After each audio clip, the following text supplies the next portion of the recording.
If you want to unpublish a Base44 website, the process is quick and straightforward. In this video, I'll show you exactly how to take your site offline from your Base44 dashboard in just a few steps. If this helps, make sure to hit like and subscribe for more simple software tutorials. First, go to your Base44 app dashboard and open the project you want to remove from public view. Once you're inside the dashboard, look for the settings option and click on it.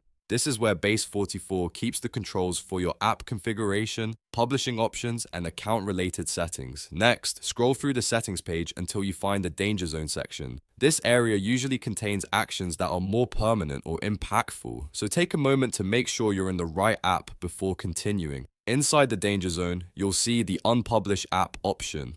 Click Unpublish App and confirm the action if Base44 asks you to verify it. Once that's done, your website will no longer be publicly available. This is the fastest way to unpublish a Base44 website when you need to pause a project, make changes privately, or simply take a site offline. If this video helped, don't forget to like, subscribe, and turn on notifications for more quick step-by-step tutorials like this. Thanks for watching, and I'll see you in the next one.